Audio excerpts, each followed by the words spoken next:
Well, thank you. Let's say, first story. I never considered my mother to be a homicidal maniac.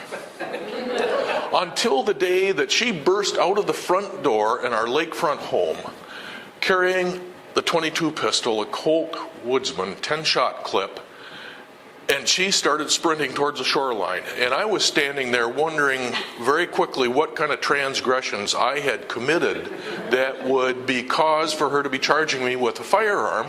None came to mind, but she ran past me, ran out on the little dock, and just before getting to the water, she emptied that gun into the short grass. Bam, bam, bam, bam, bam, bam, bam, bam. Well, by the time I gathered my wits, I kind of sauntered on down there just to kind of see what was going on, and there was a garter snake laying dead. She hated snakes.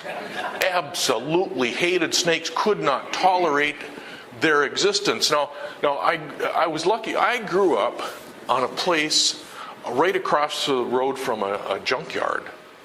You know, fortuitous.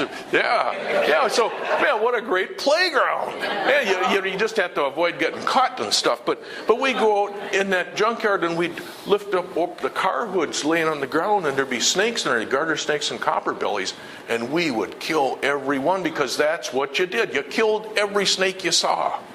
Well, not too long after that incident with my mother and the .22 rifle, I encountered a garter snake near the house, just in the edge of the woods, and it had a big bulge in the middle of it.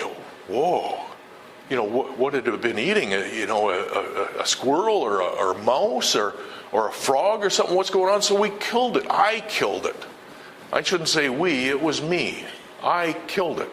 Cut off its head, and I picked up its body and I squeezed out looking to see what it had been eating, and instead of a half-digested chipmunk or something, it was a writhing black ball, and I held it in my hands, and there must have been 30 baby garter snakes, only about that long.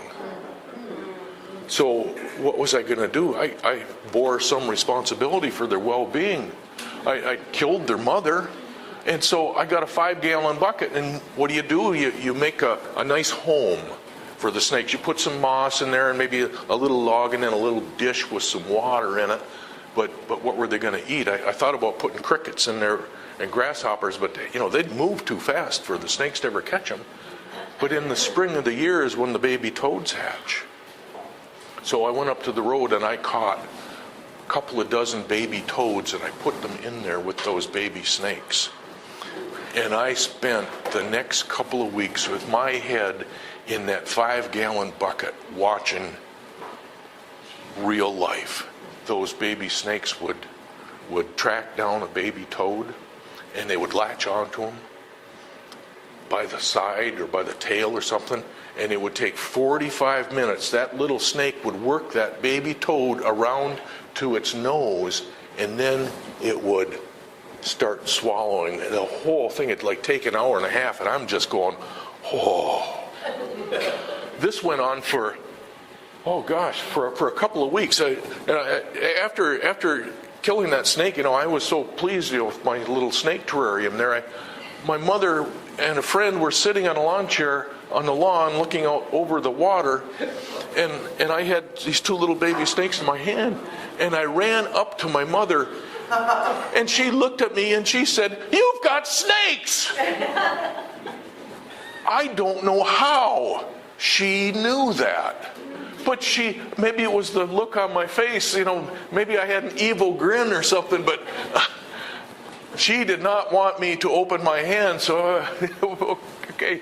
So that lasted for 2-3 weeks, and finally I went out to check how the baby snakes were doing, and somebody had kicked over the 5-gallon bucket. Now, some folks might think that was twisted. I don't think so, because I turned out okay. I'm pretty sure. But, my mother was not a homicidal maniac, but maybe she was a herbicidal maniac.